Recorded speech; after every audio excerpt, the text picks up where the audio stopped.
Hey, ¿qué tal? Buenos días. Buenos días. Hoy vamos a tener una reacción al evento de GamesCom de Xbox. Solamente déjenme... Vamos a ver... de YouTube.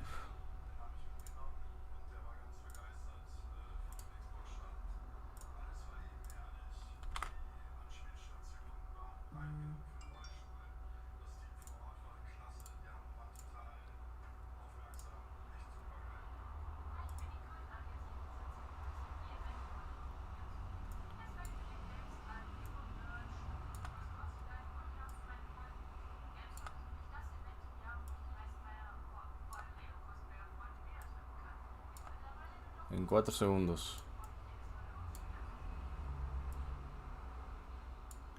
Lo estamos viendo en IGN.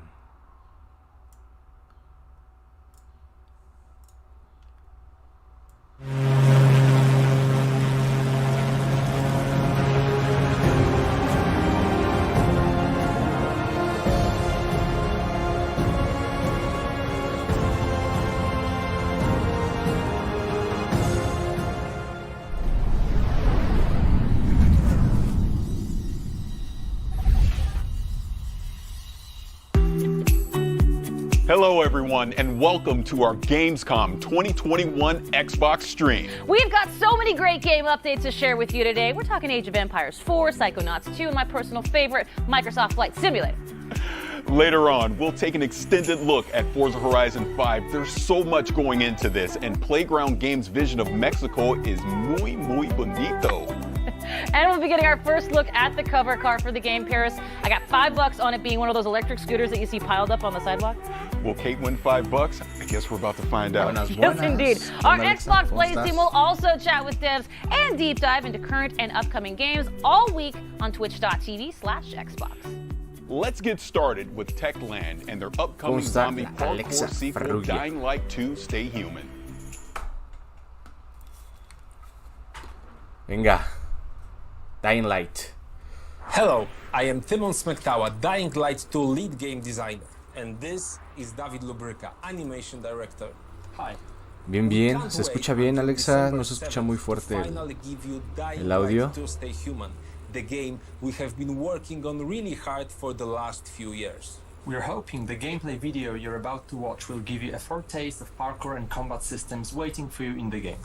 And we are just about Perfecto. to enter ¿Qué nos the escuchaba o qué city, onda? fighting our way through its brutal and dangerous streets. Though, as you will see in a moment, there are plenty of things you can use to your advantage. So watch closely, look for special combat and parkour moves, and check out how with just a bit of creativity you can combine the two. Ready? Ok. Pero bueno, lo bueno es que ya. Sometimes I wonder what this city looked like before all this. Dying Light es un juego que anunciaron hace unos cuantos años. People had their Ya se tardaron. plans, lives. Now it's all Voy a gone. poner la cámara yo The creo que virus arriba. started it, but it was the people who made the world the way it is. This city, Villador. They tell me they had a Sí, vision. es como de zombies. They had hope. But soon, one vision broke into many different ones.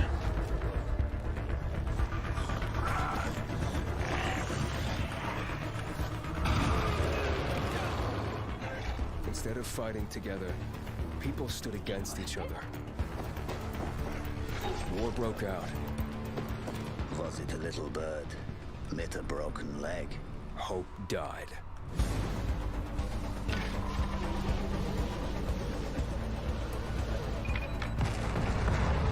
Now the city is falling.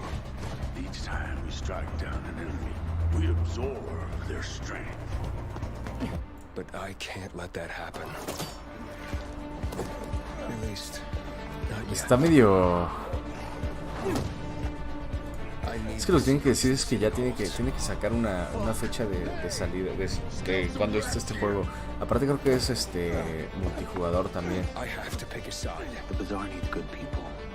Y tiene su historia y todo. Great so far. I have to make a difference. That's check and see.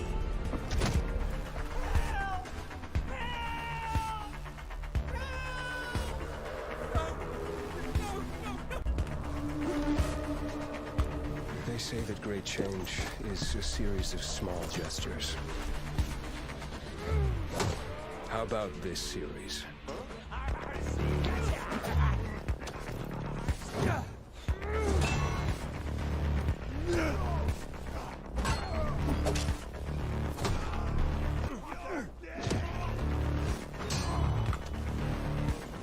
Super, sí es la idea de este juego, de meterle el parkour al videojuego. Is all hope really gone? We'll see about that. Well, that was an exciting trip, wasn't it, Timon? Did you notice those bandits in medieval-like armor passing by skyscrapers, banks, and large billboards? That's what we call a modern Dark Ages. And it's a very unique design, one very important for the plot of Dying Light 2. But there's another thing that stood out to me, all those parkour moves that you and your team has put so much effort into. Well, all you need is a few thousand of Gracias, animations, cooperation with professional tracers, mock-up sessions, and invaluable help from David Bell, whose face and moves player will see in the game, by the way. No, yes, right. And we've got twice the number of parkour moves compared to the first game, and we are showing some of them in this trailer. The vault kicks being the most important to me personally. It brings a whole new fighting style into the game.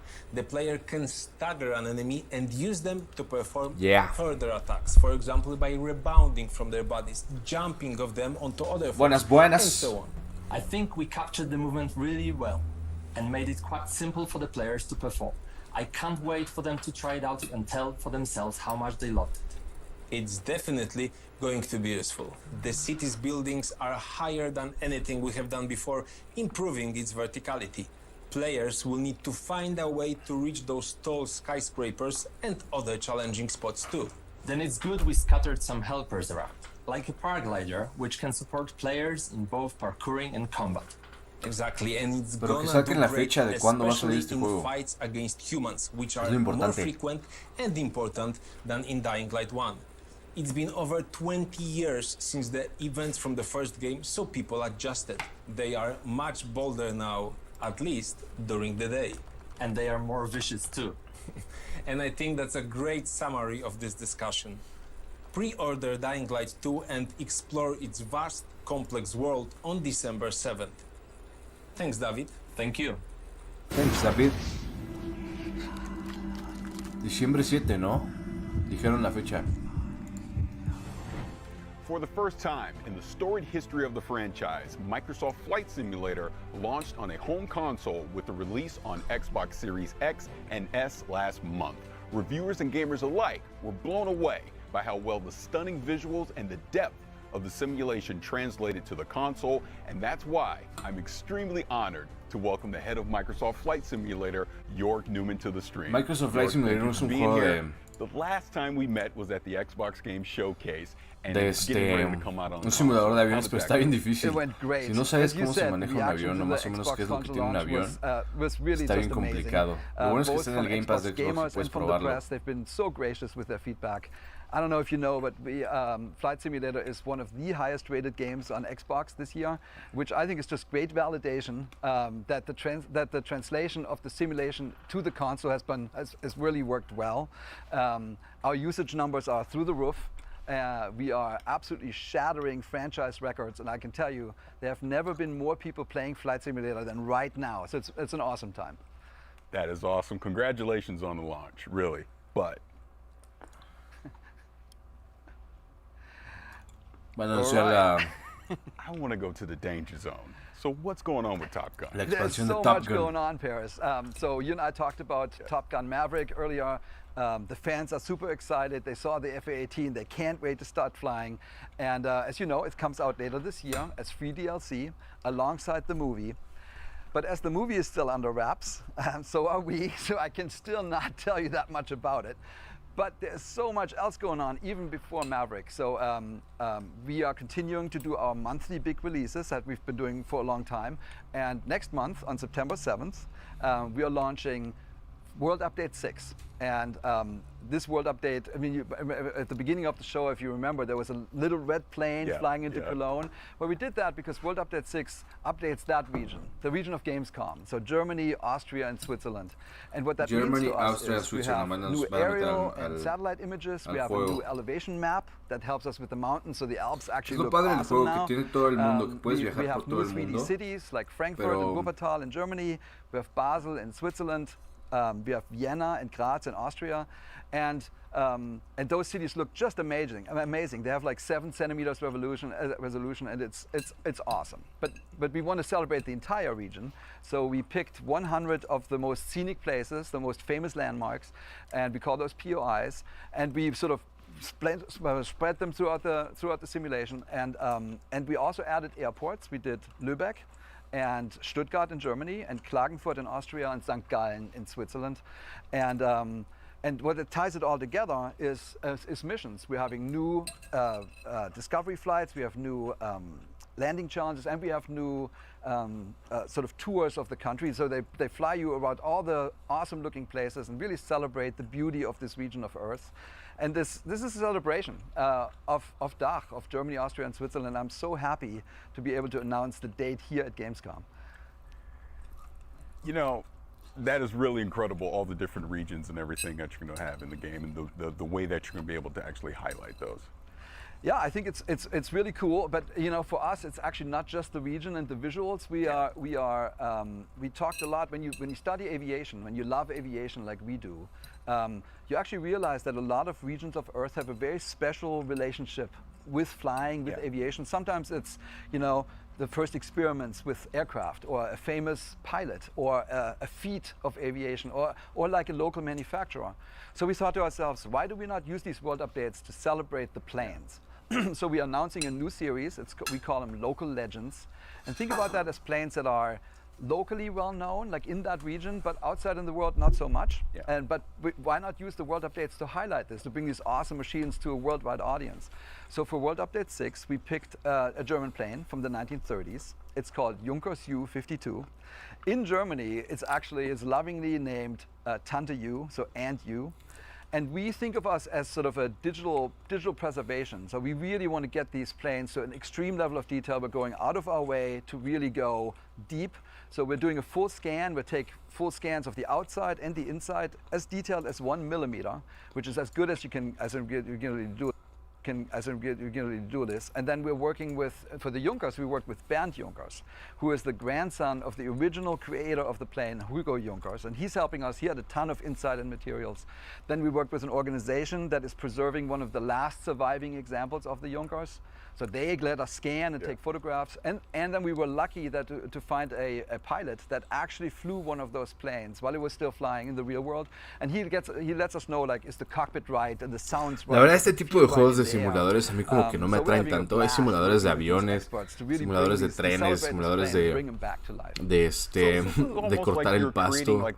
Hay un simulador de inside Microsoft Flight Simulator. Yeah, I mean, de it's todo, basically un montón de that. cosas It's a de museum with simuladores. flyable planes. So we're working with 40 museums around the world, and it's honestly one of the funnest parts of the job. You end up working with these curators of planes. These are their babies, and they sort of see the tooth of time in the real world sort of nagging on their remaining planes, and they're so happy when we come in with our scanning equipment, and we're basically capturing their planes, and they know that we can digitally preserve them in perpetuity, and we're actually giving those scans back to the museum so they can do something with it. And it's a great collaboration.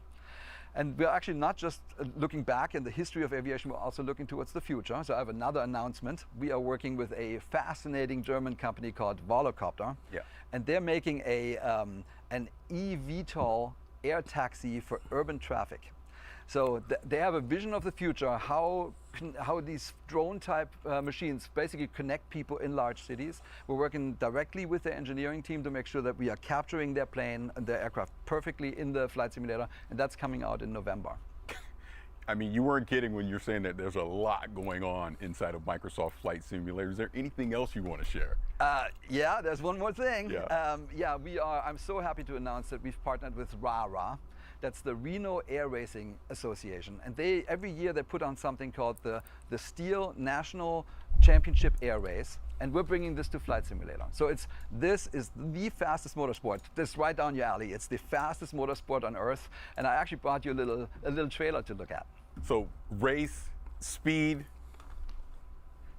We go into the danger zone, baby. We're going to the danger zone, baby. Real time 4K. Vamos a ver qué se viene en el Microsoft Flight Simulator. Carreras. Yeah. Aparte, las gráficas de este juego están impresionantes.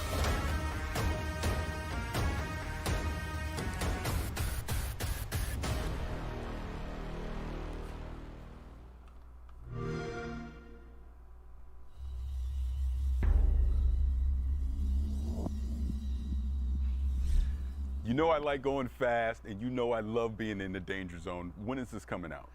Man, these planes La la, chulada. faster than 500 miles an hour, 50 to 250 feet above the Aparte está ground. en la PC, deberías de decirle ahí a Jerry que te without going into too much detail, this Reno Air Race is que te actually lo the instale largest expansion we have para since echar we launched on unos Flight vuelos Simulator. It's not en just todo el, because we scanned todo el all mundo. the famous race Y planes te digo in que the este world, juego there's lots of them. tiene This is also the first time that you escaneado can todo el basically mundo, race entonces puedes against your volar por friends and cualquier pilots parte del across the mundo. planet.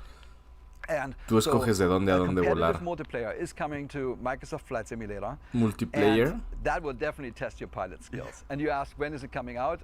This is coming out this fall, so it's right around the corner. Oh, that is fantastic. And you know I have the need for speed, so I can't wait to get my hands on this and participate in some of these air races. Awesome, man. We got you covered. All right, thank you.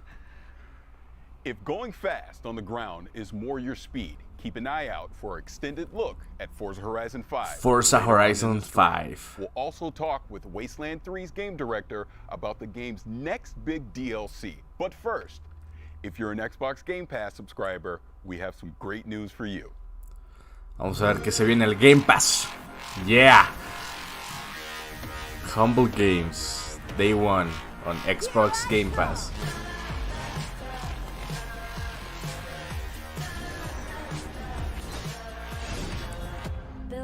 Archvale. Curioso, se ve curioso ese juego, Next Space Rebels. Un diseñador de cohetes. Midnight Fight Madness.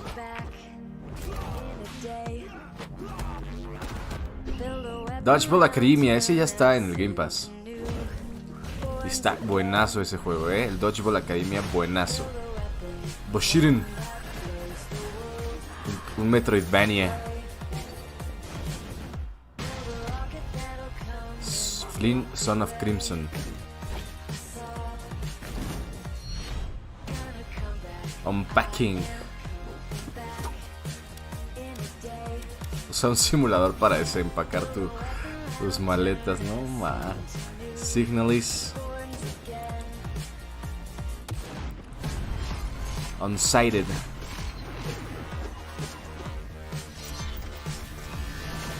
Puro juego independiente, Parece ser que de los Humble Games. Chinatown Detective Agency. Este se ve interesante, del detective. Los juegos de detectives me gustan. Están curiosos. Todo muy pixel art, ándale, como Stardew Valley.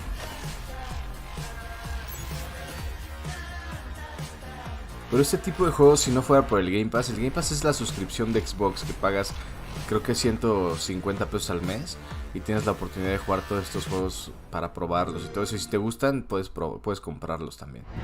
Yep, somehow they did it. They added even more games to Game Pass. Let's talk about what's coming up. We're talking Age of Empires 4, the game's creative director, and we're going to see what's next for Sea of Thieves. But now, we've got a new roguelike retro shooter that, in grand retro fashion, sends you plundering through shifting dungeons to defeat a mysterious eldritch terror. Let's Into the dive Pit. Into the Pit.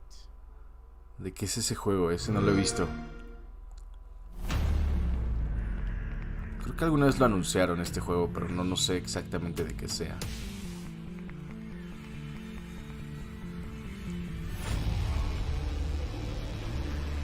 Muy metal el juego, Como un tipo Doom.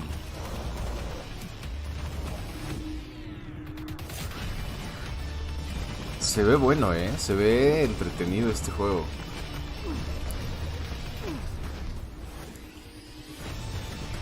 Se ve que con una mano tienes una habilidad y con la otra tienes otra habilidad. Entonces irlas cambiando porque van cambiando de colores tus manos.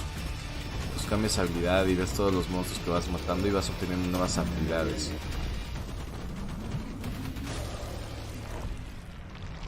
Beat. Oh yeah, rock and roll. Y entonces, Alexa, cuídate mucho. Que tengas un excelente día.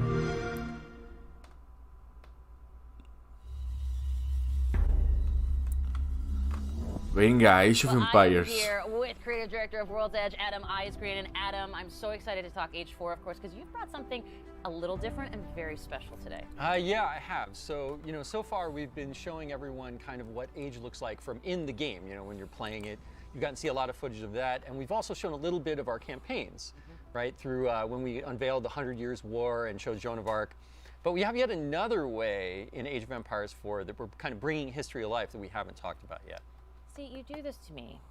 You put me in suspense. I want to know more, so let's go with it. Let's hear more. Okay, wait, you get one moment of suspense. Okay, that's enough. So what we brought today is we have these wonderful little videos that we've created that are interspersed amongst the campaign, and they're about 3 to 5 minutes each.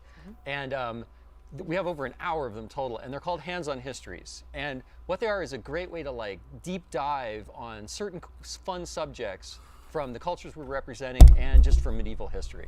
Excellent. Well, I hear you've actually brought one of those segments that you're going to share here for the very first time. Yes, I have.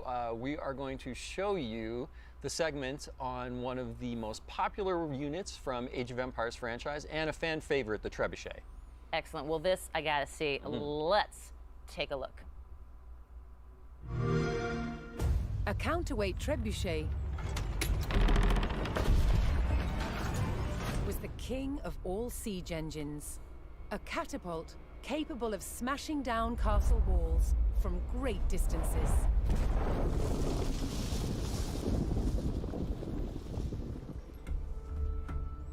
At Age of Warwick Empire. Castle in England, they've built a replica, one of the largest in the world.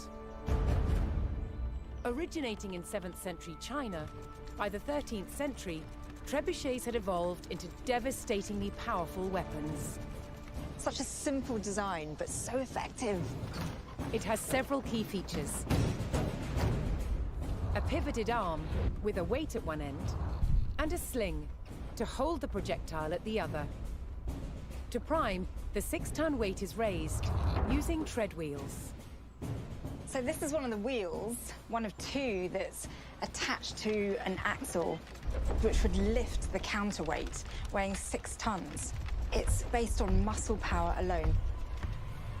What's essential about launching a projectile as far as possible is making sure that this end of the arm is moving as fast as possible. So once that weight drops, it really sends this point of the arm moving at its highest velocity. This was done by positioning the pivot close to the counterweight and by launching the projectile from a sling. When released, the sling whips round, vastly increasing the launch speed. Trebuchets were carefully aimed, like modern Trebuchet. In order to weaken the castle walls or even breach them, you had to make sure that the projectiles hit the same spot every single time. For each projectile to follow the same trajectory, they all had to be the same weight and shape. To achieve this, masons used a gauge. Now I'm going to load this projectile into the sling. Oh, this one must weigh about 25 kilograms, but some projectiles can get up to 150 kilograms. That's the weight of 2 men. Trebuchets were also used to throw burning tar, beehives, even dead bodies. Anything to cause maximum distress to the enemy.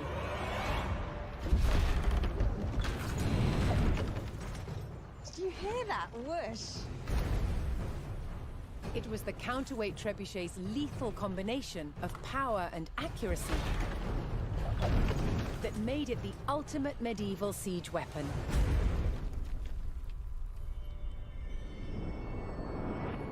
28 de octubre, Age of Empires 4. Ya casi, ¿eh? Estamos en a You know 2 I'm gonna say meses. trebuchet. Don't care, because that is awesome and remarkably unique, something you don't see in games very often. Yeah, so, you know, one of the things when we were looking at what we were going to do with Age of Empires 4, there's a phrase I'm really fond of, which is history is only as interesting as the people who taught it to you. And you could say that about any subject, really, right? But I think the great thing is when you have someone that's so enthusiastic and passionate about history, it really comes across. And we wanted to be that kind of teacher for history. And there's a phrase called humanized history that I use to kind of describe what we tried to do, which is we tried to like connect past and present. And you can see that kind of in our briefings as well, where we've got like real stuff with like CG kind of overlaid to show you the history. And so for these, we really wanted to do that same thing. So ourselves and Relic partnered with this amazing group in the UK called Lion TV, and they've done production on an amazing amount of shows and documentaries for the BBC and won every award you can imagine for media. And they travel to all of these locations in all these different countries to meet with these subject matter experts and get all of this great footage on how things really worked and how things were made. And it's been delightful to kind of go through that process and, you know, get all these and finally start showing them to everyone. I love it. Now, you also, of course, you've got a bunch, as you mentioned, of these hands-on history segments. Anything else that you can tell us fans about what we can expect, looking forward to? Any favorites you got coming up? Oh, well, favorites. Oh, man. Well, I think my personal favorite is one called Medieval Surgery. Okay. And I'm going to let your imagination go with what we might show and what we might talk about in that one. Yeah. But the thing I love about them is that they go all over the place. So, you know, we've got ones on warfare and castle building and like how they kept flaming arrows. A veces esperar tanto por ese tipo de juegos, digo, ya que salgan estos juegos, por favor. Age of Empires 4, ¿cuántas memorias no tuvimos con el Age of Empires 2 o con el Age of Empires 3, no? Más con el 2, yo creo que con amigos y todo eso. Yo me recuerdo que lo jugaba en un cibercafé todo el tiempo, el Age of Empires 2. La verdad, un juegazo. Y que ya va a salir el Age of Empires 4, se me hace wow, ¿no? Entonces espero que mantenga esa magia del Age of Empires 2 que a muchos nos mantuvo ahí jugando durante mucho tiempo. Y tengo amigos que incluso lo siguen jugando hasta hoy en día, el Age of Empires 2. Age of Empires 4, 28 de octubre, esperemos que no tarden, o sea, que se pase rápido el tiempo y que lo pueda correr cualquier computadora para que sigan las batallas y las guerras.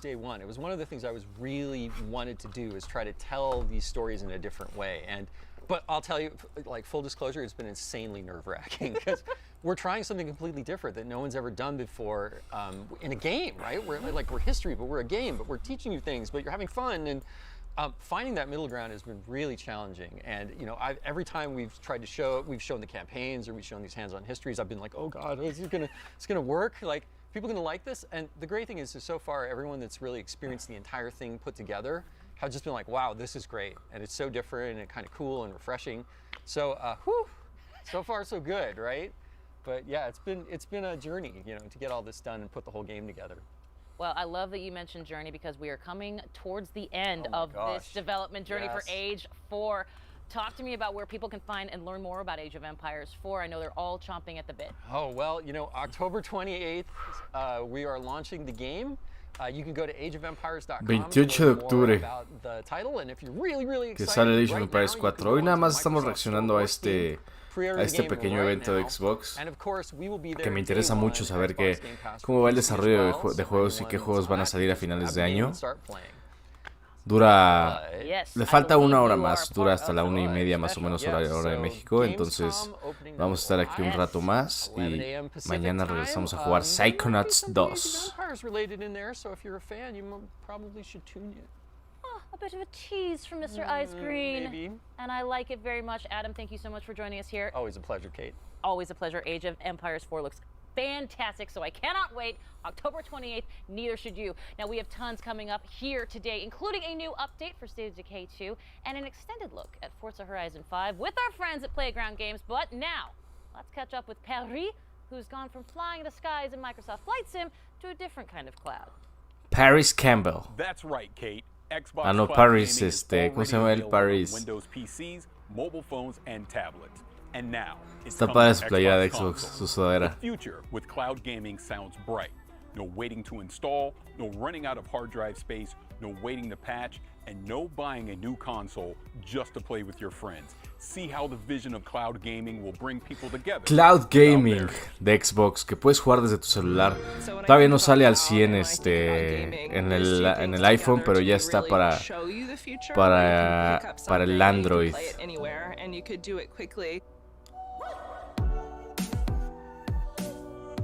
Windows 10 PCs, mobile phones and tablets. Cloud gaming is phenomenal. That's pretty great. I mean, that's pretty awesome. Y no todos los juegos que hay en el Game Pass se pueden jugar de forma de cloud. O sea, eso de jugarlo de forma remota, tipo streaming.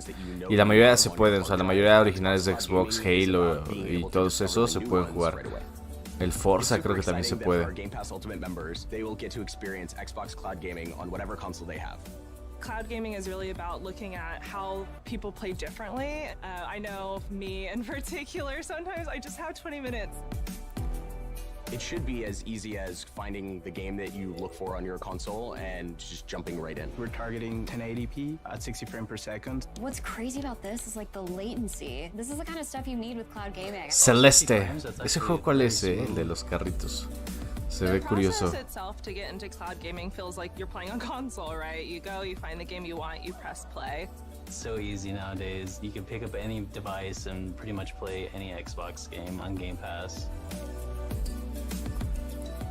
If my friends have titles that I don't have yet, I can just wait for them to send me an invite. It makes content just so much more accessible. Play right away. I love the flexibility. It's awesome. Está agarrando el control muy curioso esta chava. The limits of having to be on a specific platform or a specific console, play on PC and mobile, and now on Gen 8? Yeah, Gen 8 consoles can play Gen 9 content. Isn't that so cool? With cloud gaming, we have the ability, because you are connecting to consoles that are in our data centers, to allow the Gen 8 customers, the Xbox One customers, to play games that their hardware wouldn't have been able to play without it. There's so much opportunity when it comes to thinking about how we can make content more readily available and let people play where they want to. Sign me up. I'm ready for cloud gaming right now. Let's do it. When's the release date? When does it release?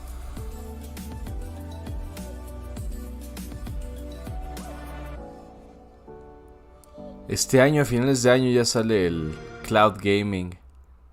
Qué cool, August 9th saw the release of the free optimized update for Hellblade: Senua's Sacrifice on the Xbox Series S and X. With beautiful and rich visuals, thanks to the addition of ray tracing and improved materials alongside performance updates, this is the perfect opportunity to relive Senua's journey or es el juego de Hellblade Senua's Sacrifice. Es un juego súper cañón, muy bueno, muy bueno. Habla sobre la psicosis, la ansiedad. Está cañón.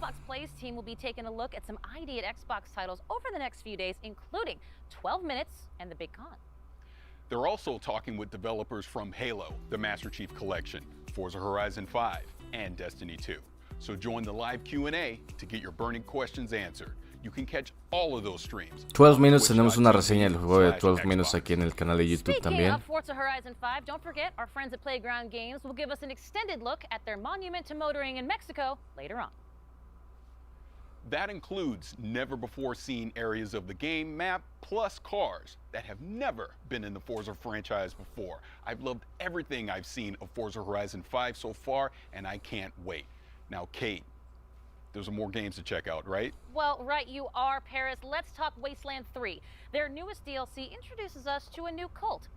The Cult of the Holy Detonation. Wasteland es uno de esos videojuegos que no he tenido la oportunidad de jugar. Sé que el 1 y el 2 tienen una historia muy buena y de ahí se basaron para hacer el Fallout. Y el Wasteland 3, vamos a ver qué DLC tendrán.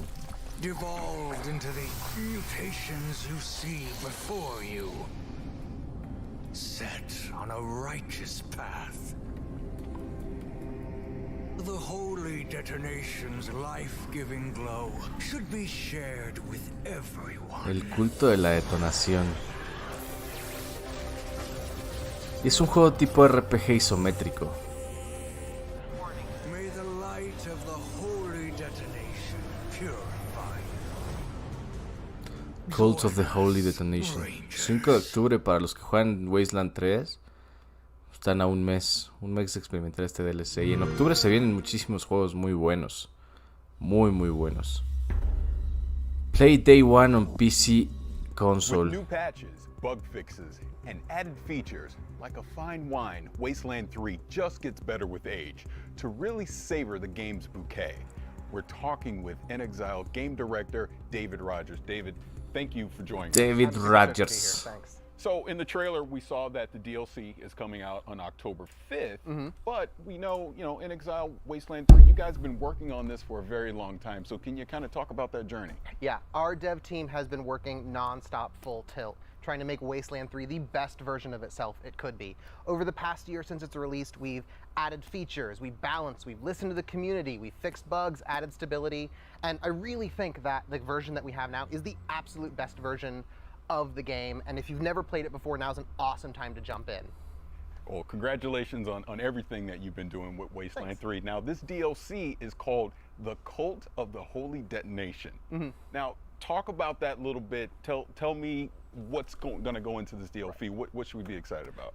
Right, so you've heard of Cheyenne Mountain, right? Yes. For those who haven't, Cheyenne Mountain is this top secret military complex buried deep in the heart of Cheyenne Mountain in the middle of Colorado. It's designed to outlast a nuclear winter. And so when you hit level 16, an old friend calls you and says, hey, I need your help securing this secret military base and all the secrets within. And as soon as you get there, you find two warring cults battling over supremacy, trying to take control of the Holy Detonation, which is this pre-war science experiment that they worship as a god. And, these cultists are insane, they're mutated, they've gone totally mad, and all they want to do is share the holy radiation with you and your entire ranger team. How generous. Yeah, that sounds a lot cooler than some of the cults I may have joined in the past, but this is typical Wasteland fashion. We're really going to be able to get in there and mix it up, right? Right. So you and your ranger team insert yourself right smack dab in the middle of their holy war, which, what could go wrong? And this is a Wasteland game, so you decide everything. Choice and consequence is our bread and butter. And so you decide who lives, who dies, who gets screwed over, who takes charge. You're deciding the fate of the cults, the Holy Detonation, Cheyenne Mountain, and ultimately all of Colorado. This is really your game to craft and mold. That's awesome. So the last expansion was the Battle of Steeltown, right? You had giant robots and things like that. So, what are you going to do to actually top something like that from the last expansion? Right. So we wanted returning players to find something that they could never find in another version or in previous versions of Wasteland 3. And so we built this as a Wasteland-style dungeon crawl. And in there, you find this awesome mix of mystery, exploration. You're meeting these crazy cultists who have been locked in this pre-war time capsule, and some of the raddest boss battles we have ever been able to build in a Wasteland game. That's awesome. I want to get back to the crazy cultists, but talk to me about these big boss battles. I want to hear more about that. Right. So we took the best parts of Wasteland combat and we breathed new life into it with objective-based combat, which are basically super rad boss battles. It's no longer you're huddling in a corner, throwing down turrets, just going on murderous rampages. It's not about killing, it's about getting the job done. And so now, combat doesn't end until the mission is over. We send you on proper combat missions. You're in there, breaking into prisons, rescuing POWs. You're disrupting these high-tech cultist rituals. You are splitting your fire team and coordinating like you never have had to before. Se me hace curioso este juego porque and I really think this is going to take old players who know their ranger es team como un like the back tipo of their hand, XCOM, o sea, un juego tipo XCOM donde de estrategia, donde cada personaje tiene sus habilidades diferentes. Entonces, no sé hasta qué punto este tipo de juegos, por ejemplo, el XCOM 2, que lo jugué un poco, llegó a ser, no repetitivo, pero llegó a ser un poco tedioso. Entonces,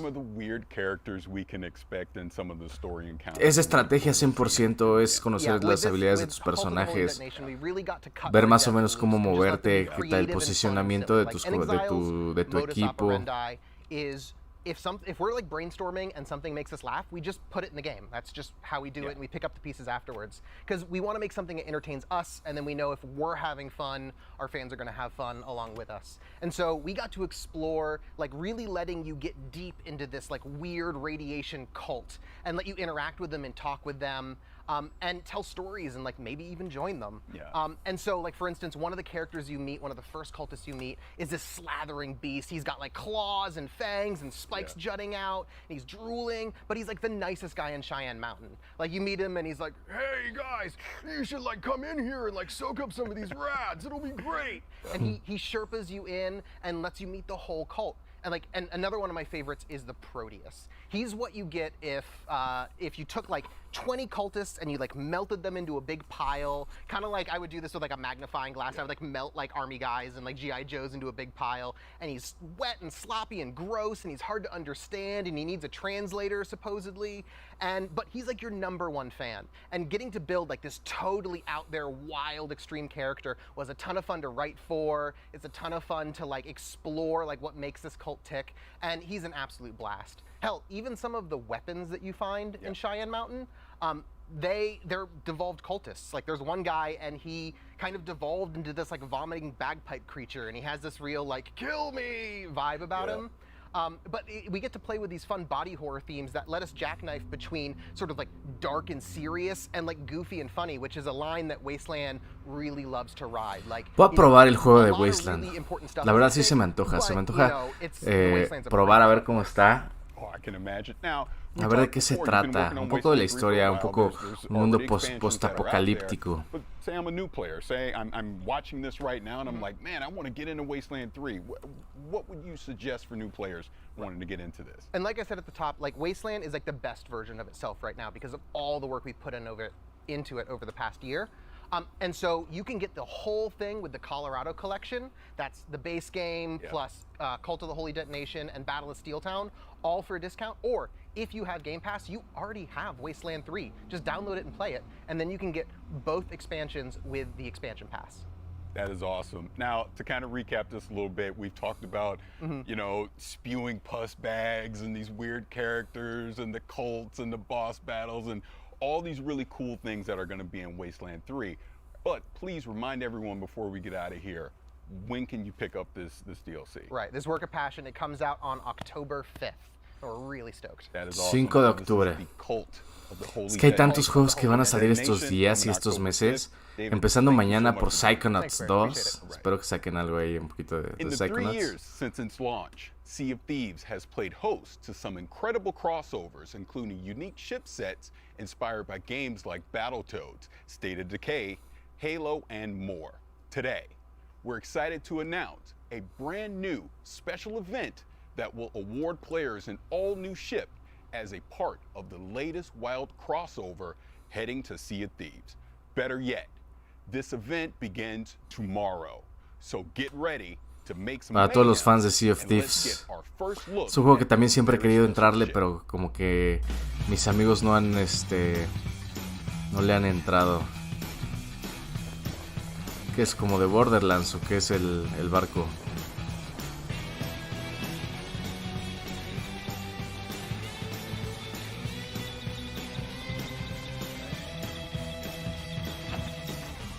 Mayhem, sí, inspirado por Borderlands. Guten Tag, everyone. Really cool to be a part of this all-digital GamesCom event.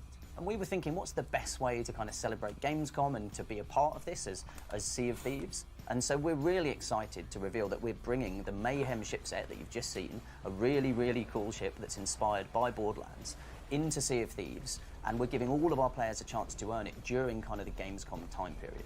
So it's been really cool to work with the Borderlands team to bring this ship to life and giving all of our players the chance to earn it as part of this live event that we've cunningly titled Mayhem. You might notice the link. So you can probably guess the kind of activities that are involved, but if you head to Larina at any of the outposts in the Sea of Thieves world, she'll be able to fill you in on the details of what you need to go do to earn the ship set. So we hope everybody gets a chance to take part in this awesome time-limited event. So it starts today, and it runs through to September the 7th. So that's the time period you've got to get your hands on the Mayhem ship set. And I think that's it from me. So as always, I will see you on the seas.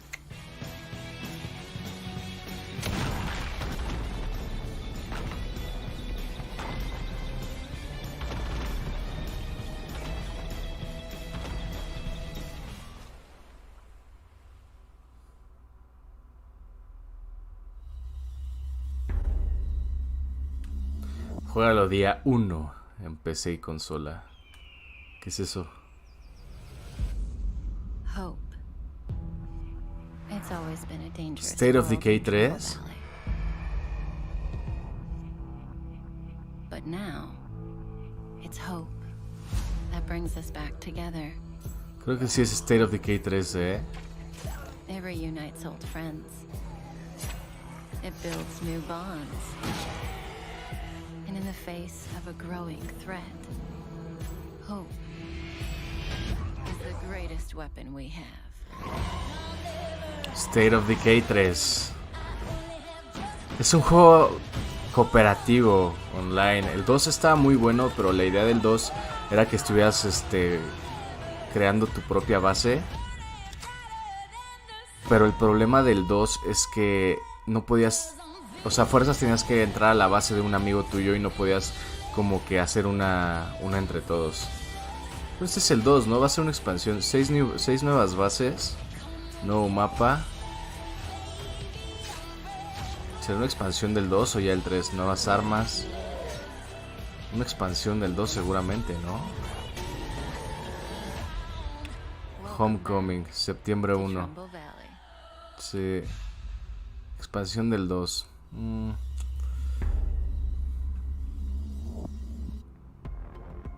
Well, just like zombies themselves, it seems everything old is new again in State of Decay 2. And we have a guest to walk us through this Undead update. Please join me in welcoming Undead Labs Director of Communications, Wanda Russell. Hello, Wanda. How are you? Hello, I'm great. It's great to be here. Talk about the Homecoming update releasing on September 1st. We are very excited to get this into players' hands. You are indeed. So let's talk about the Homecoming update. Obviously, we are coming back to Trumbull Valley. We were there for Heartland, the update, back in 2019. Talk to me about the differences, and I'll sit right here and listen because you're adorable. So Heartland is the story mode within the game, but it's a very linear, narrative-driven experience. You know, players couldn't move their communities there. So that's all changed with the Trumbull Valley map. It is the 5th core open world map. It's fully remastered, and it expands into 2 territories that were completely inaccessible in Heartland. So players can return to Trumbull Valley with their communities, start new communities there, and really start exploring everything that the new map has to offer. So then, would Homecoming be a sequel then to Heartland? Yeah, exactly right. So the events in Heartland kind of play out. You see what happens in Trumbull Valley. So we think of it as the 3rd part of our Trumbull saga that began with the original State of Decay game, continued into Heartland, and now we see what has happened since then and what storylines might be coming to a close. So there is a lot for players to discover, a lot of environmental storytelling to find, and you know, things have changed. So this isn't the Trumbull Valley that players might remember. So that's going to be exciting. Interesting. Well, and anytime you expand something like Trumbull Valley, you just have Está to curioso have porque el a State of Decay, la verdad, Talk to me a lo little bit jugué un about rato what con some of amigos, those things are the players pero can les get in on digo, here o sea, now in expanded es Trumbull Valley. Yes, a ton of new tienes content. que In fact, we're doing conectarte a la something base de unique tu with the amigo Trumbull Valley map. y There are items there juntar that you can recursos para only tu find on amigo. that Obviamente map and puedes nowhere llevarte else in the recursos game, a tu including 12 propio new juego, hats and pero pues outfits no es el and new chiste. El very chiste es cool weapons. experimentar We've got estos 6 juegos new tipo bases, 2 new survival todos achievements for achievement juntos. hunters. And on top of that, we are adding the game's 12th bounty pack. So that will be available from the bounty broker across all maps. And I have to say, they are some of the coolest weapons I have ever seen go into the game. I'm so excited for people to find them. A juggernaut amount of content, and I don't care who sees that second pun of the day. That works out great. Well, let's talk about the State of Decay community, because it's absolutely an integral part to this entire franchise. And State of Decay being on Xbox Game Pass, how has that impacted the community? How has that impacted the game? Talk to me about those. It's been fantastic, and you know, we have an amazing community. We love them so much. In fact, one of the reasons we're doing Trumbull Valley as a map is because it was one of the most requested features from the community, which also makes it very exciting for us to be able to say, we did it, you get it. And we have a major milestone that we're celebrating. State of Decay 2 has 10 million lifetime players. 10 million lifetime hang your hat on that. 10 millones de jugadores. That is really grateful. Incredible, amazing news. Congratulations to you and the entire team at Undead Labs, man. Fantastic work. Well, speaking of Xbox Game Pass, let's give me the deets one more time when it comes to the update. So the update releases September 1st. It's a free update for all State of Decay 2 owners, and it's included with Xbox Game Pass. Happy Homecoming. I love it. Thank you, Wonder, very much. My pleasure. Now we move from Trumbull Valley to the Lost Valley of Akria. This mystical location trades zombies for ancient warrior clans, forgotten temples of long-dead god kings, and a healthy dose of hack and slash. All this awaits in Strayblade. Strayblade. 505 Games, Point Blank.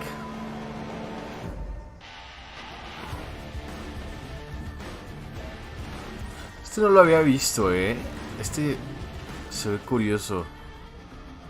Tipo Dark Souls, tipo un juego tipo Souls. Que la verdad 2022 era como un comercial, no se ve tan.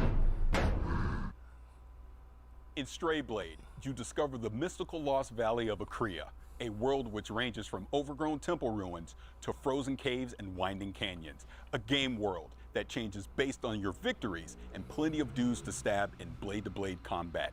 If that weren't enough, you even get a fuzzy little pal to help you out. Between the epic fights and this small guy, there's clearly a lot going on here. So let's hear more from Point Blank Games about Strayblade. Hello everybody, I'm Leonard Kausch, Game Director at Point Blank Games, and today I will show you Strayblade. Strayblade is an action RPG where you play a rogue adventurer who is exploring the ancient valley of Akria with his companion, a witty wolf named Boji. Unveil the history of the Forgotten Valley, muster the powers of the 3 Akrian metals to restore balance to this war-torn land. That is the how, as well as the why. Strayblade. Combat and exploration are the 2 key elements of our game. Let's dive into the combat first. Our combat system merges strategic anticipation of enemy attacks with split-second blade-to-blade reactions. It is the high noon of skill-based melee weapon combat. To achieve that, we put our hearts into creating fluid, well-readable animations and epic cinematic finishers. You can choose from multiple weapon categories that can be combined to fit your playstyle. Now, let's take a look at the exploration. Akria's colorful world ranges from overgrown city ruins to frozen caves and winding canyons. Together with your companion, explore the deepest corners of an ever-changing world bristling with adventure. Every discovery holds treasure. Find rare materials, recipes, weapons, lore pieces, and beautiful places. Change is part of your journey, where every victory impacts the world around you. When you die, time keeps moving forward. Enemies killed stay dead, new foes invade camps that you weakened, and when Boji revives you, only one thing is certain. The change you brought shapes what now awaits you. And of course, get ready for epic boss fights.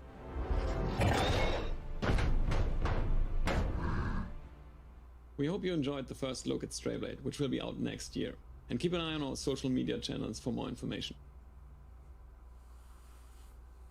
Strayblade. Next up, one of the most unique games finally comes to Xbox. Yeah, unique. As in, my evil twin murdered 4 of my husbands because they secretly are in love with me. Unique. In case that didn't tip you off, we're talking about Crusader Kings 3, the medieval grand strategy and role-playing game that has you trying to defend your royal line from those that would conquer your kingdom, and evil twins apparently.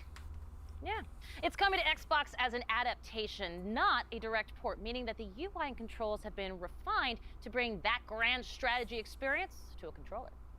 Not to mention bringing the grand strategy experience to my comfy living room couch. We'll all be ruling from our throne room soon enough. Check out Crusader Kings 3, now coming to Xbox consoles. Crusader Kings 3 va a salir en consola. My son, we must never forget the crimes committed against us. Your father sought his glorious revenge and failed.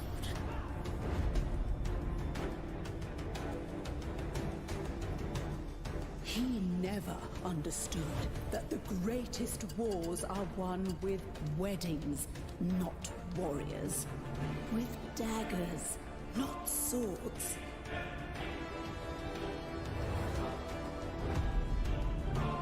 Only the small-minded measure success across the span of a single life. The real game is played across generations. You see, Real strategy requires cunning.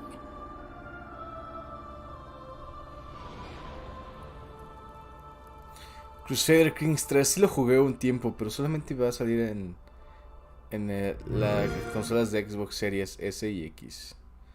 Qué curioso. Play Day One, PC y consola. Crusader Kings 3 is wild. You really haven't lived until you've made an 8-year-old the King of England. Well, it's nice to have hobbies. We've all gotten into some weird stuff this past year.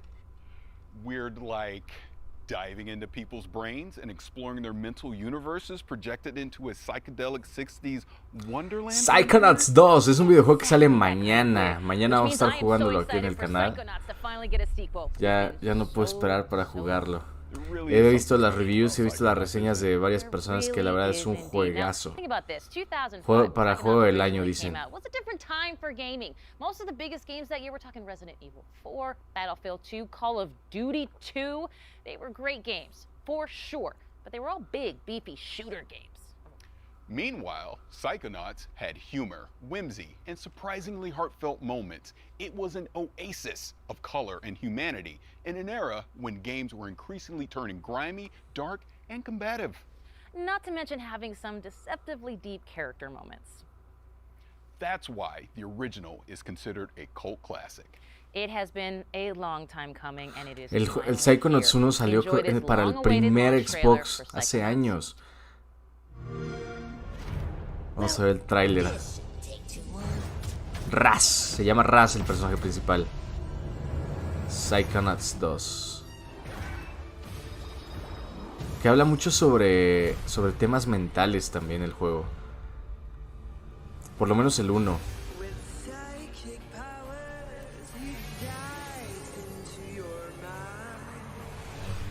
Rasputin Aquato. I'm the new intern. And today is my first day on the job. Get ready, Rasputin.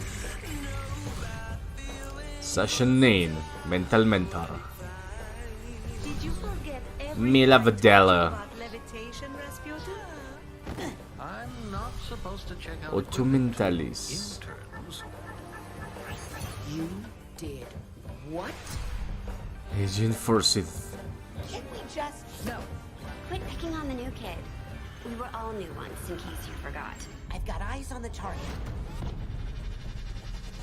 And I've got eyes on me. All I see is another unruly peasant. Maligula.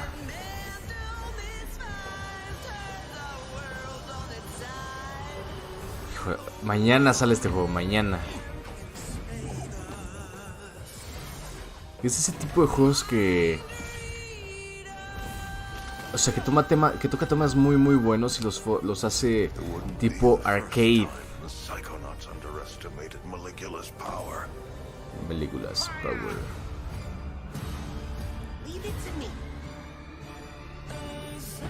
Get psyched para Psychonauts 2. Mañana. Elijah Wood también sale. Vi ahí el nombre de Elijah Wood. Venga, a ver qué nos van a decir de Psychonauts 2. Well, it's clear I could not be more excited for Psychonauts 2 because I gotta be honest, me and that original game, we got some beef that needs settling. If you know, you know. The meat circus level, it is infamous, it is brutal, it is difficult to say the least. It's the final level of the original game that came out, and I cannot believe I'm doing the math on this one. 16 years ago. Hace 16 años salió el juego, el primer juego.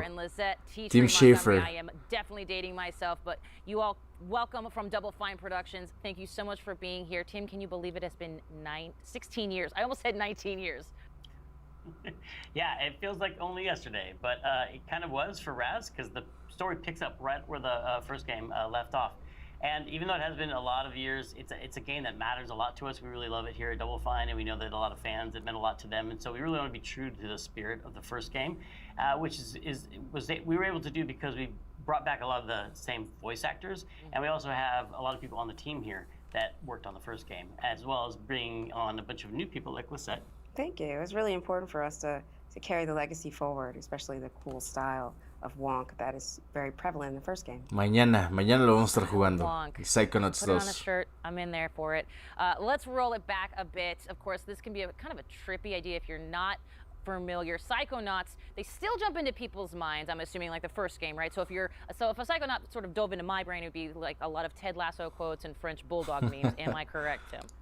Yeah, that's what's fun about a Psychonauts game is that all the levels are different, just like every person is different, based on their personality. If you could jump into someone's mind, what would it look like in there? What would be the color of the sky, and like who would the monsters be? Sí, de eso se trata. O sea, los Psychonauts, que son como agentes que entran a las mentes de las personas para luchar contra los monstruos de las pesadillas de las diferentes personas. And coming up with new levels for the second game was really fun to do. Well, I loved it from the first game, certainly, Lizette. Let's talk a little bit about how that kind of concept expresses itself in the game world. I mean, Psychonauts 2 has got it all over the place, I'm sure. Yeah, it was really important for us to carry forward the unique brain worlds and unique levels from the first game and the unique style as well. So we were really focused on how we could bring forward that style in Wonk and also Le falta media hora a esta pequeña conferencia. Now, of course, it wouldn't be Psychonauts without new mental demons, and I'm sure it's happening in Psychonauts Falta 2. Halo, What does falta this mean? Forza Horizon. Does it mean basically is that we're finally able to slap COVID anxiety in the face? Well, I don't know if you get to slap anxiety in your face, but you definitely get to slap some panic attacks, and COVID definitely caused a lot of those. In addition to panic attacks, some of our old enemies have also come back. Our sensors are our favorites, and they're definitely here. And in addition to that, we also have our doubts and some new enemies. There's our lovely sensor. Also, some regrets, some flying regrets. There are a ranged enemy, and they definitely are challenging. Our doubts are our slow, sticky melee enemy. You're also seeing our enabler here. He is our it energizes our whole combat troop. So we have a whole cast that you can battle and fight with. Including the bad mood. Including the bad mood. Which is it's an electric storm of feelings that you have to fight. Now, for those who haven't played the original, available now on Xbox Game Pass, by the way. Wink. Tim, why is Raz so good at rummaging through brains? Raz is, he has some very special skills. He has two whole sets of skills, one being the acrobatic skills he learned growing up in a circus. He can balance on tightropes, jump on trampolines, swing on trapezes, and that helps him navigate and get around to all kinds of interesting places. But he also has this other side to his personality, which is that he's a powerful psychic. So he can levitate objects, he can use telekinesis and pyrokinesis. He has these powers which people might recognize from the first game, as well as 3 new powers for the second game. He has the ability to mentally connect thoughts together, and he can connect 2 thoughts and actually connect 2 thoughts together to solve puzzles and to navigate in this game. He has the power of time bubble, which is just change and slow down how things are moving by changing people's perception of time. And he also has the power of projection, which allows him to pull an archetype, a personality, out of his unconscious mind and bring it into the world that he's in, like a companion in battle or in puzzle solving. But let's talk about the story for a second, because as the original Psychonauts, we saw Raz training to be part of an organization, and now perhaps he's part of a whole organization at this point. And are there other brain agents, other Psychonauts out there that maybe grew up in a completely different circus? Yeah, we have a lot of new characters in this game. We do. We have a lot of new characters in this game. As soon as Raz arrives on the headquarters, he immediately gets introduced to the interns. And the interns quickly tell him and show him how he fits into the organization. The bottom. They're right down at the bottom. Yeah, so earn his way back to the top again. He's no longer the coolest kid in summer camp. And much to his chagrin, his entire family, his entire embarrassing circus clothes wearing family comes to visit him in front of all his new friends. And so the interns find out that he's the awkward middle child of a circus family.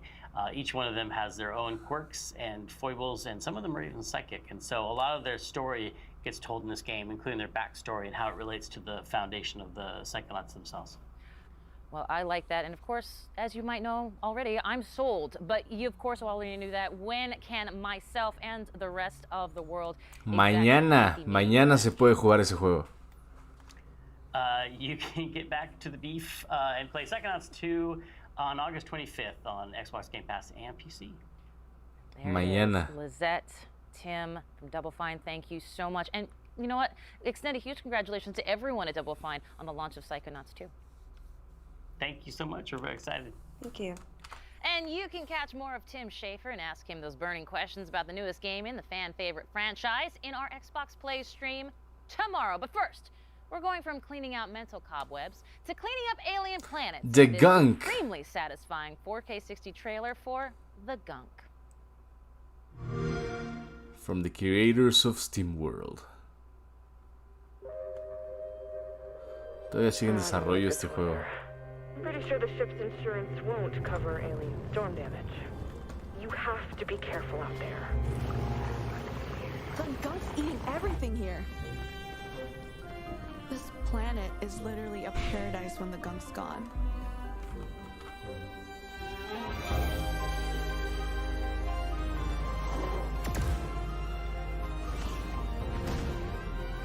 Buenas gráficas, se ven muy buenas las gráficas. Se supone que tiene que estar limpiando el planeta. Lo mandan a limpiar al planeta al personaje principal, pero no le veo como la idea de la historia.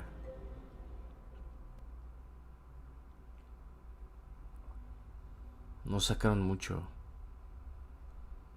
No dice la fecha, no. The Gunk.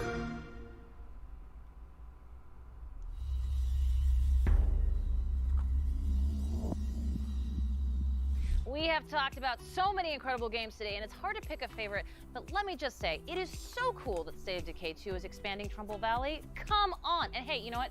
Great job on that Flight Sim interview. Oh, thank you. I mean, talking to Jorg is always a blast, and Flight Sim is such a special game to me because, I mean, it's literally letting me travel the world.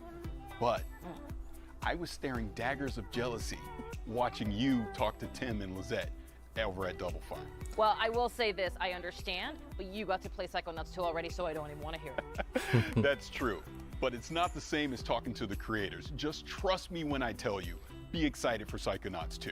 I will say this as well, I am excited to see even more of Psychonauts 2 on our Xbox Plays streams. Yes, don't forget, Xbox Plays will recap all the week's news throughout the week at twitch.tv/Xbox, so make sure to check that out. Before Kate and I let Playground Games take the wheel, let me just say that it has been our distinct pleasure to chat games and nerd out with everyone today. Oh, it's hands down the best part of the job, for sure. But we're far from done here. Too true. Now, in June, Playground Games announced that Forza Horizon 5, the Forza Horizon 5 to 2018's en México. breakout hit open world driving game Forza Horizon 4 arrives on November 9th on Xbox consoles, Xbox Game Pass for console, PC, and cloud, and of course, Steam. And if you're watching our Xbox YouTube channel, switch over to our Xbox Twitch channel to see all this new exclusive content. And that is twitch.tv/Xbox for the full vroom vroom experience. And if you're already watching on Twitch or one of the Forza channels, stay right where you are. Without further ado, let's dive in, starting with the new custom Forza Horizon 5 controller, which is available for pre-order today, so players can have it in hand by November 9th when the standard edition of the game Noviembre launches. 9. Nuevo control del Forza Horizon 5 basado en México. Vamos a ver qué nos enseñan.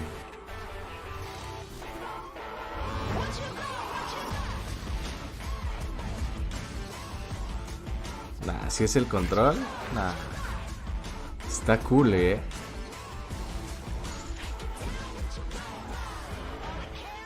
Nah, si está padre el control. No.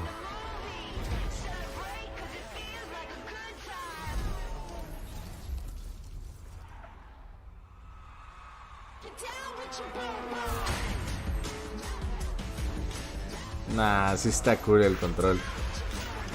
Aparte es transparente el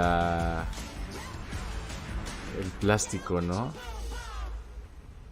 Edición limitada Forza Horizon 5 control. Sí se antoja ese control, la verdad. Charlie here, and I'm at Playground Games with Forza Horizon creative director Mike Brown and Forza Horizon art director Don Arcetta. Hello, everybody. Hi everyone. Hi Charlie. Hey Charlie. Hello. How cool is this? That is stunning. Look at that. Well, we obviously just saw a really cool video about it, and I'll be the first to say there is an amazing influence of Mexican car culture and music literally splayed right across the front. Isn't that right?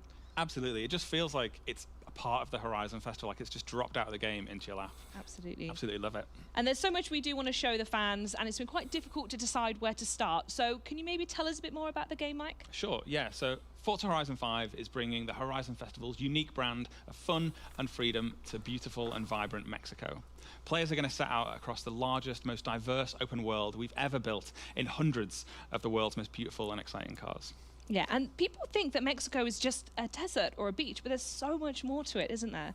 That's right. Even though it does have pretty awesome beaches and a number of amazing deserts, it also has vast canyons, hidden temples, awesome, beautiful historic cities, and even a towering snow-capped volcano, the highest point we've ever had in a Horizon game. So you've talked about how Forza Horizon 5 showcases powerful, all-new graphical features, but what more can you tell us about that? So yeah, our Mexican HDR sky captures really illuminate the world to the point where you feel like you're really there. And thanks to the Xbox Series X and S, ray tracing is utilized in Forza Vista to really make our cars look more true to real life. You'll encounter the smallest of details as you travel throughout the world, all rendered in striking realism. Oh, that's such an exciting overview. I cannot wait. And next up is something we know that Forza Horizon fans have definitely been waiting for the most. Mike, what exactly is that? Yeah, that's right. We are about to reveal the cover of Forza Horizon 5, featuring the incredible Mercedes AMG 1 and the 2021 La portada del juego. Badlands. Should we take a look? Let's do it, yeah.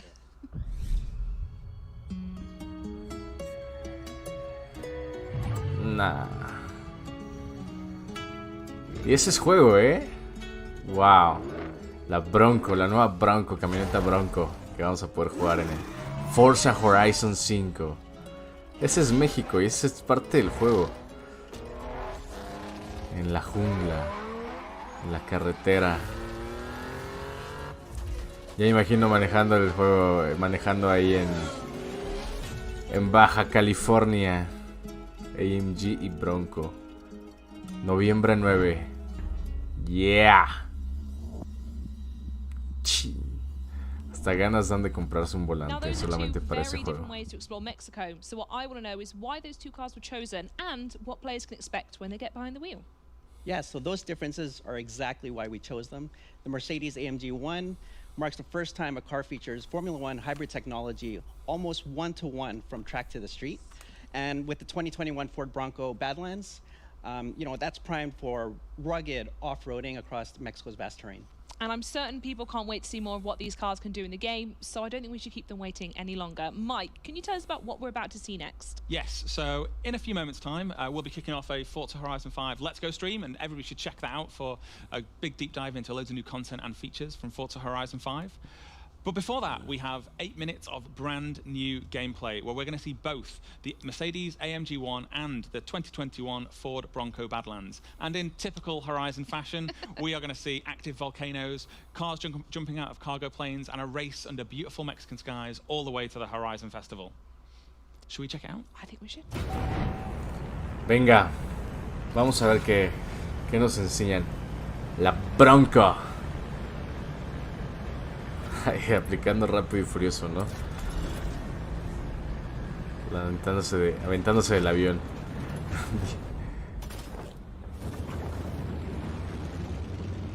Un Battle Royale.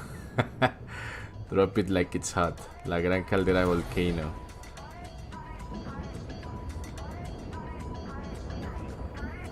Y esto es parte del juego, Wow.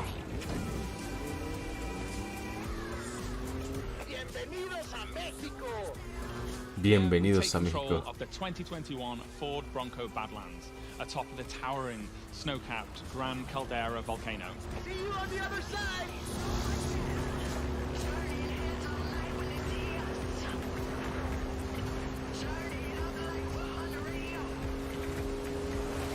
Y aparte es multijugador este juego, o sea, hay diferentes jugadores compartiendo el mismo mapa. Uf.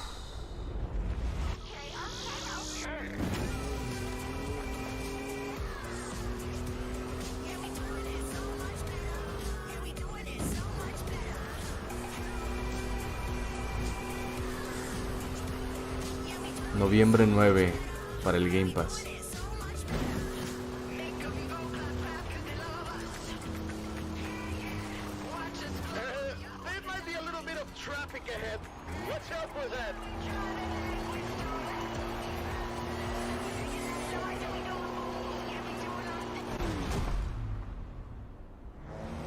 Uf.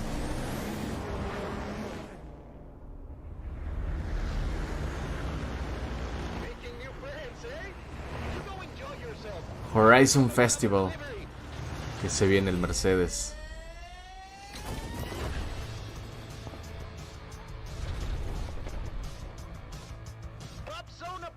Sandspeeder, tierra próspera.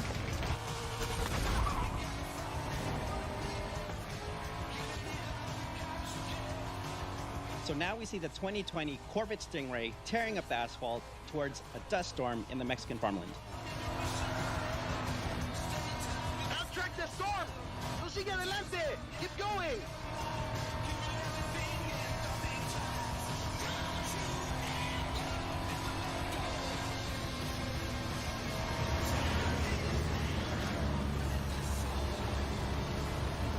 Wow, se ve impresionante el juego, Se ve...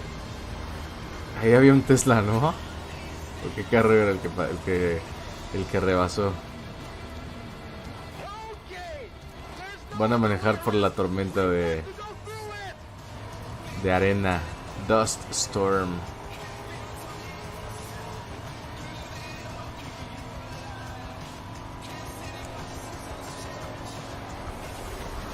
Uf.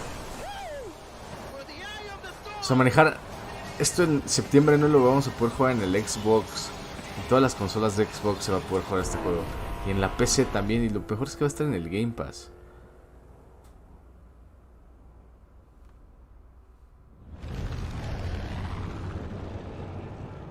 ¿Qué carro van a soltar ahora? Un Porsche. En la jungla.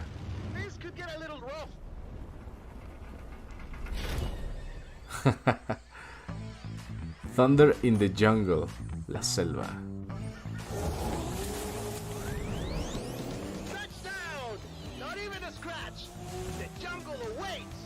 Next up is the Porsche 911 Desert Flyer, crashing through the dense jungle tree canopy.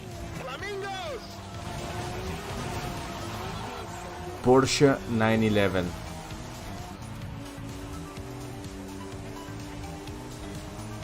Wow. Y todo esto se va a poder ver, lo pueden encontrar en YouTube, yo creo que ya después en 4K y se vería impresionante. Las gráficas y todo eso, ahorita no se ve tan cañón porque está en vivo. Pero ya que lo suban ellos a su página de YouTube, van a poder ver las gráficas que en realidad cómo se van a ver.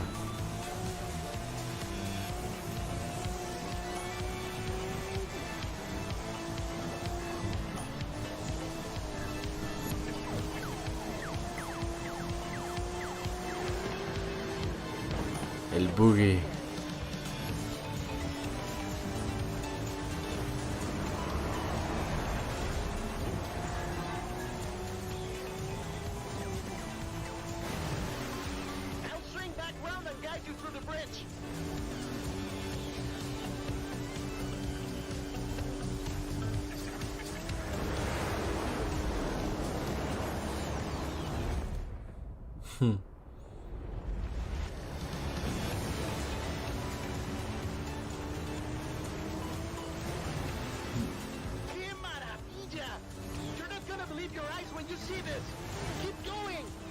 Van a llegar a Uxmal.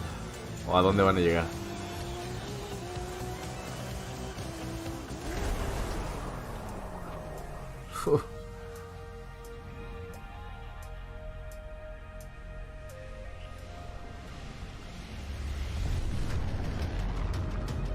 Baja California. Ahí va.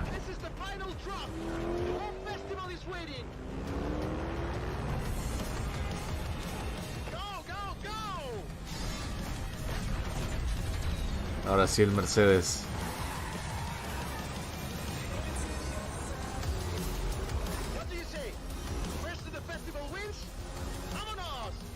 on the final leg, we have the stunning Mercedes AMG 1 at full speed across Mexico's sun-baked rocky coast.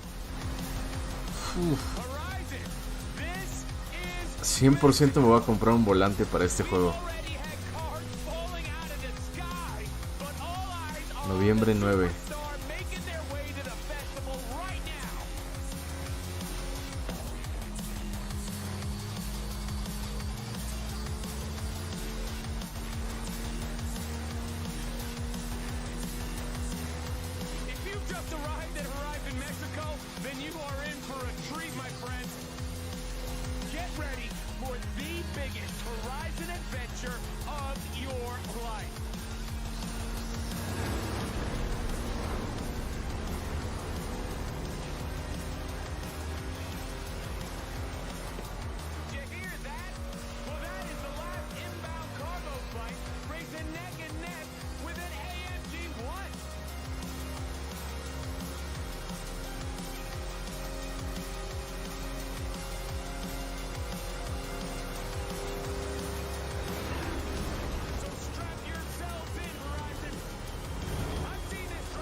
Forza Horizon 5 en México. Va a estar buenísimo. Qué emoción. Qué emoción de juego. Qué emoción de juego.